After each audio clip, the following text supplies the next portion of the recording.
Alright, we are back for another D&D movie time, and today we will be continuing our summer adventures with Indiana Jones and the the Kingdom of the Crystal Skull. We are now watching the Temple of Doom. We already did that. Yep. That's the second in the franchise, and that's the first in the and that's the first one we watched, which was also the first one happened in the timeline. Yep. So, what do you know about this movie, Cora? They're looking for a crystal skull. I am assuming that. Kind of like the one from Stargate? Yes. Wonder if we make it turn into a ghost. Maybe it has something to do with aliens, like the one in Stargate had to deal with aliens. Yeah, but they didn't turn like the user invisible.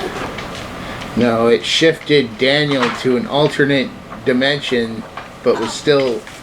Oh, maybe you'll do that. And the only person that could see or hear him was his great-grandfather or great-uncle. I forget who he was. Nicholas Ballard. So anyways, yeah, so this one, I will tell you this. It's probably going to be very sad for you to know, but we will not be dealing with Nazis anymore. This is after World War II. Nazis are done with. Yay! Now we got new enemies. Yay! So, alright, sit back, relax, and we're going to go watch Indiana Jones and the Kingdom of the Crystal Skull, one of the most controversial movies in this franchise for some reason. That was Temple of Doom. No. I know that one more than any other movie. No, I have said there are things that happened in this movie that people got so mad about, so upset with, but they love the first three movies. And it's like, wait a minute, how can you call bull on these things that happened and the whole storyline of Kingdom of the Crystal Skull when you were okay with all the crazy shenanigans that happened in the first three movies? I have a question. What? Was this when Disney was making the movies? I believe it's still Paramount. And, yeah, it's still Paramount, I believe. Disney this is a really weird property. This is much like Star Wars. I'm sure Disney had a small hand in it because it... Then that would possibly explain everything.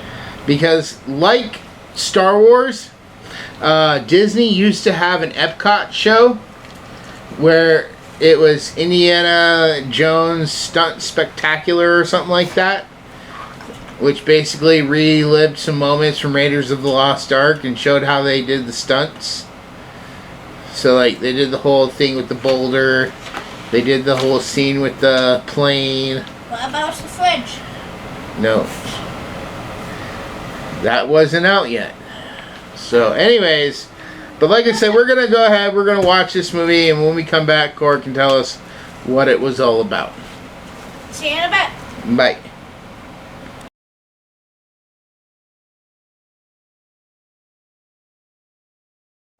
Legend says that a crystal skull was stolen from a mythical lost city in the Amazon. Whoever returns the skull to the city temple will be given control over its power. You will help us find it. Put your hands down, will you? You're embarrassing us. Rebel, go do something else. Red, the snake! Damn, I thought that was closer. Get on!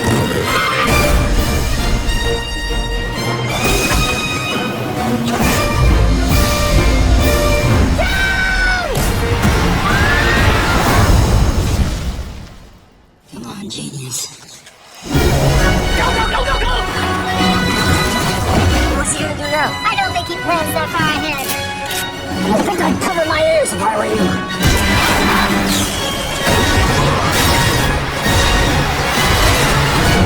You're a teacher? Part-time.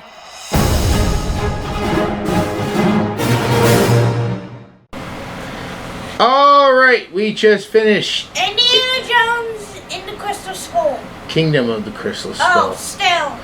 What was this movie about, Cora?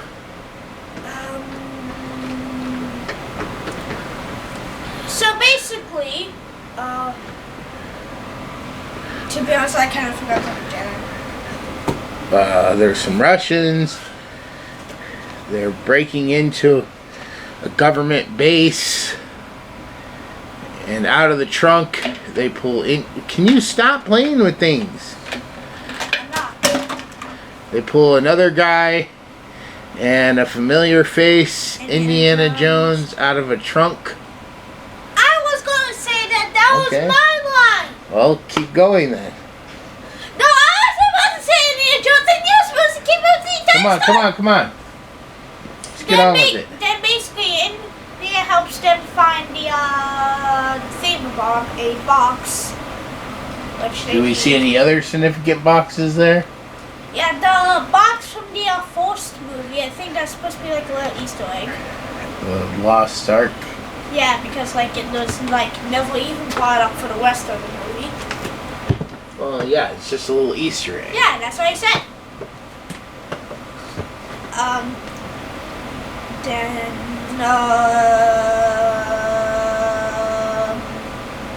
And he fights his way out.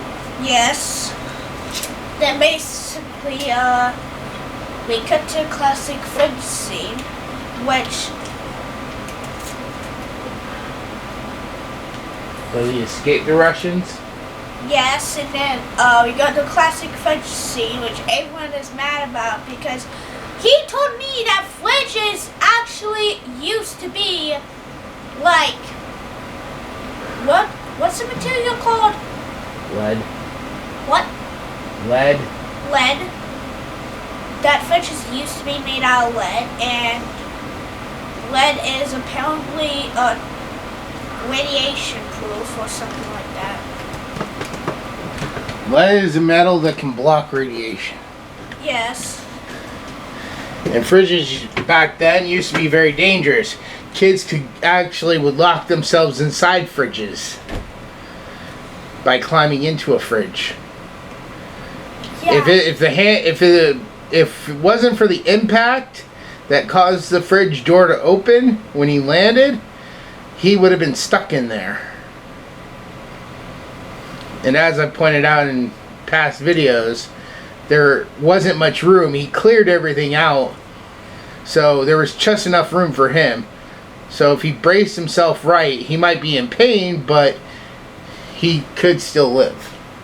So as we tell saw. me, how does that scene not make sense? Because yes, an explosion did follow, but it's island. I'm pretty sure, and not everything will automatically. Because most generic people are under the assumption that you're hit by a blast of radiation first, which is not true. The radiation comes after. The initial blast creates a shockwave, which blows everything away. Oh, so And then the radiation spreads out. If people knew more, and they would know that. But it's a lot more believable than jumping out of an airplane with a freaking floating raft. Hey, you're talking to the same guy who made Star Wars.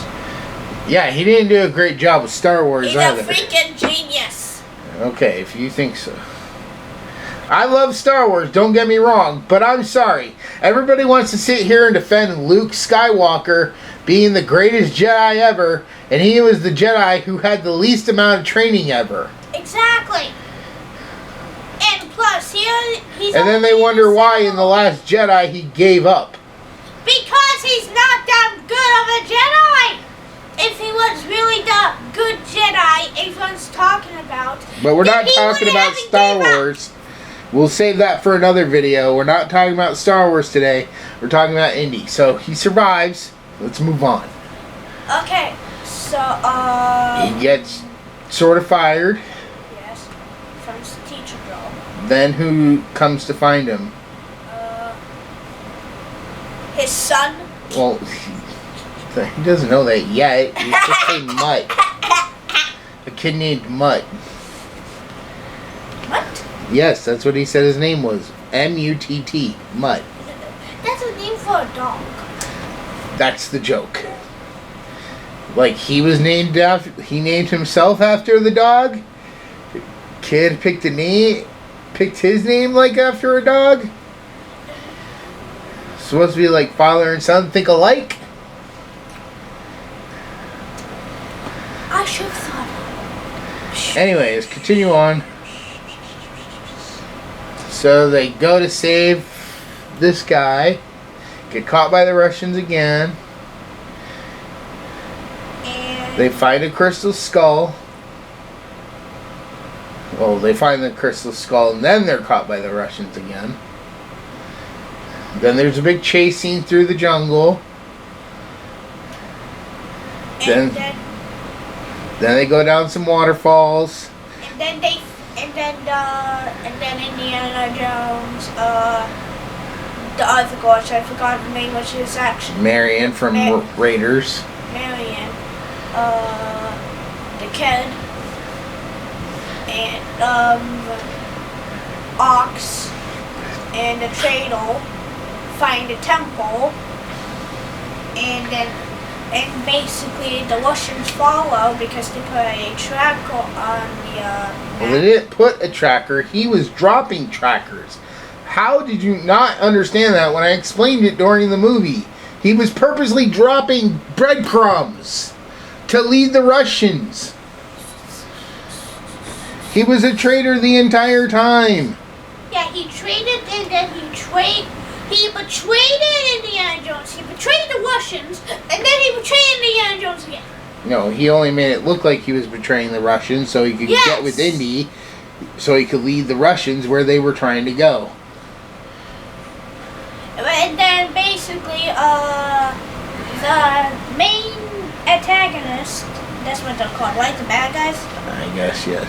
I don't know. I don't know the antagonist. The girl? Protagonist The stuff. female Russian? Yes.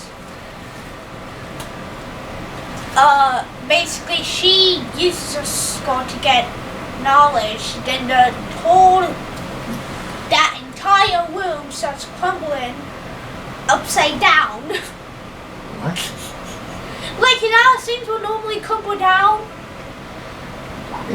But this one's upside down. They're It's being crumbling sucked up Yes. into the vortex? It's crumbling up. That doesn't even make any sense. Okay, come on.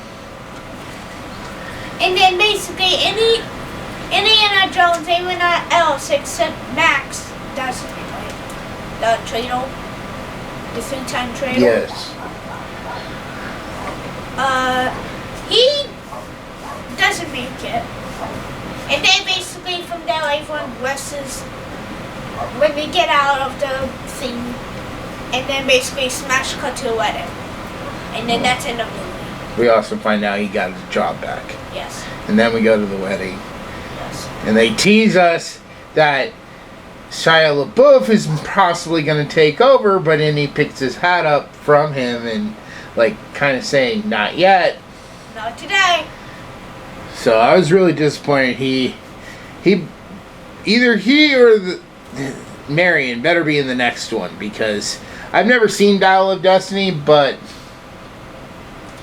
I swear, if neither one is in the next one, if they don't even mention them, I'm gonna be upset. But yep, alright, that was Indiana Jones and the Kingdom of the Crystal Skull. When we come back, we will give our final thoughts and scores. See you all in just a little bit. Bye.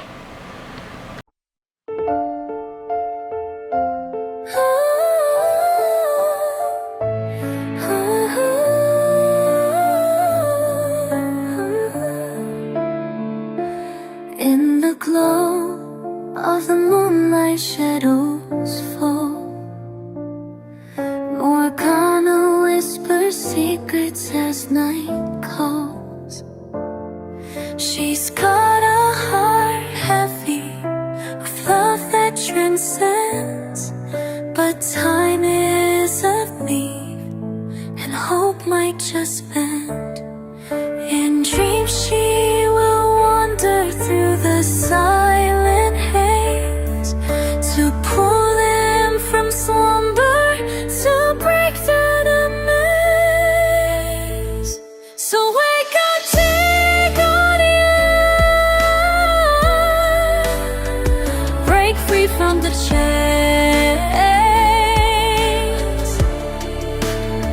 let the light shine bright. Have hope still remains.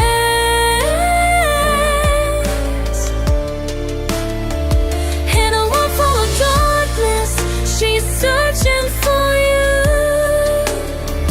Love's a spell so powerful, it's destined and true.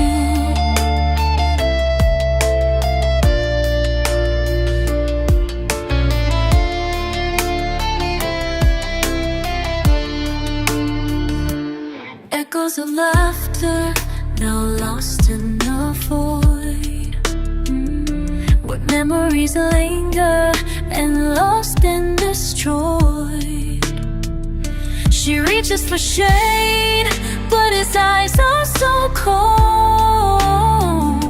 A warrior's heart turned to ashes and bone, but she'll fight through the shadows with magic untold, to shatter the silence, to make it be whole. So wake up, take on you,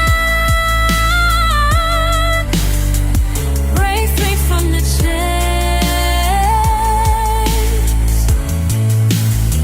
let the light shine bright.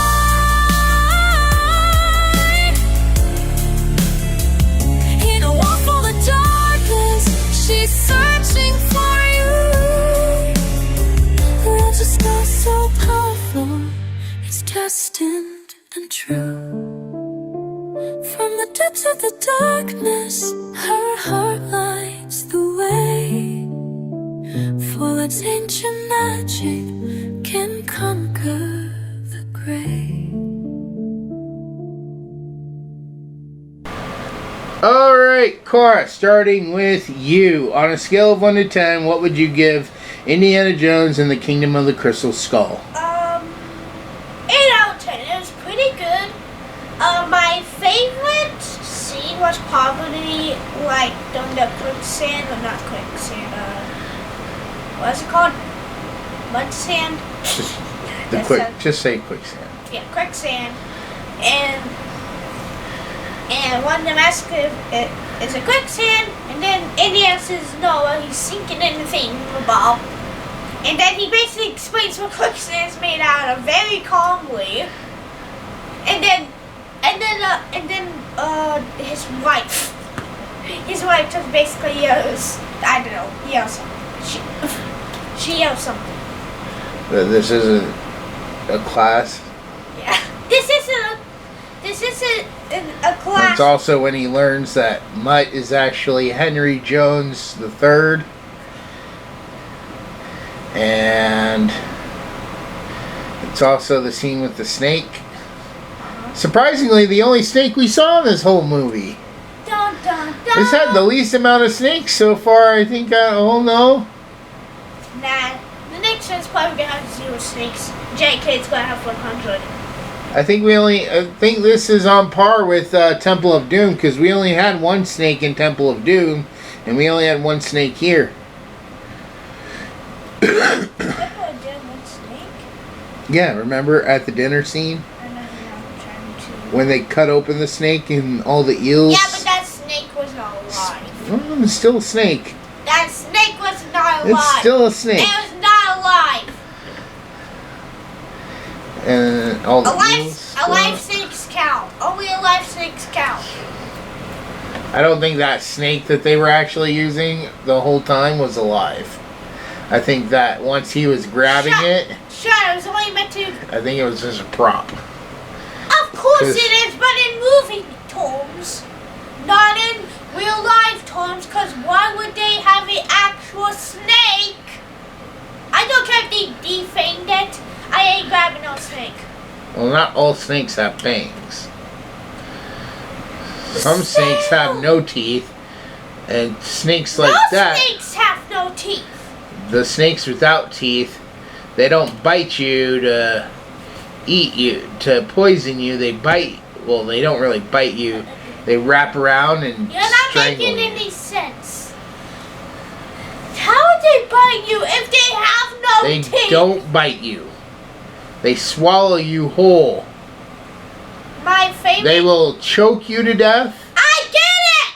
and then they'll eat you whole.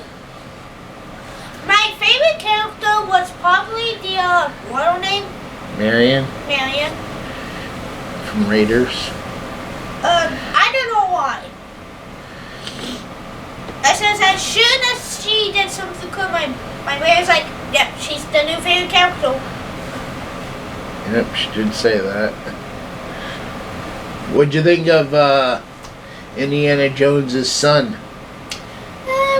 He was good. But one never bring a knife to a gunfight, which is exactly what he did. Why would you bring a knife to a gunfight? Well, I mean, not everybody walked around with guns on them. But a lot more people are willing to walk around with a knife, which you can easily hide in your pocket. And plus, you can just... And you can you don't need the ID for a knife. Yep. I mean, you can be a chef. So is there anything else you want to say about this movie? No. Alright, well then moving on to my score. On a scale of 1 to 10, I would give Indiana Jones and the Temple of the... I want to keep calling it the Temple. It's The not the Kingdom Temple of the Crystal Skull, a 9 out of 10. I actually rather enjoy this movie. I enjoy the fact that it's not just some deity or some religious thing, that it actually does deal with aliens, which is... I use the term loosely here, as they are not from Earth. I rather enjoy this, and this falls right in line with other versions, like we mentioned at the beginning. They had a similar story in Stargate, which was way before this ever came out, that also dealt with the Crystal Skull and aliens from alternate dimensions. Yeah, but it did not. Yeah, but the only different thing here is that here was the size of the Crystal Skull in Stargate. Here's the size of the Crystal Skull in Indiana Jones. They're not going to be the same. Exactly. And plus, I don't think Indiana Jones, anyone else in Heralded, went to another dimension.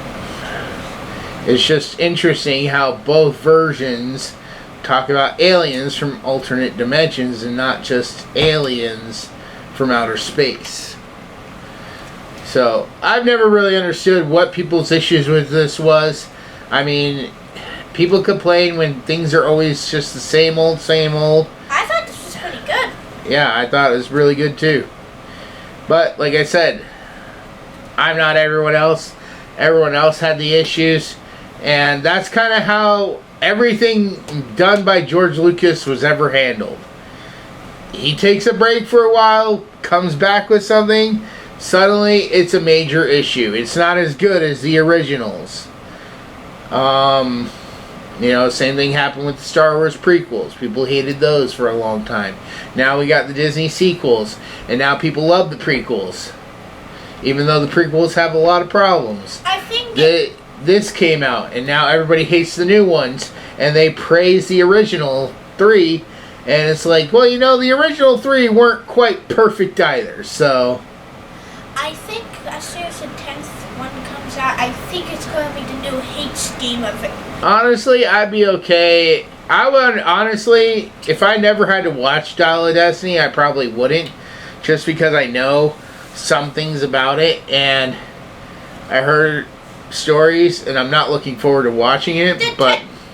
I can't believe I'm saying this, but the 10th Star Wars movie I may actually hate because of the fact that anything that Disney makes nowadays is either just woke, cringe, or anything that no one likes.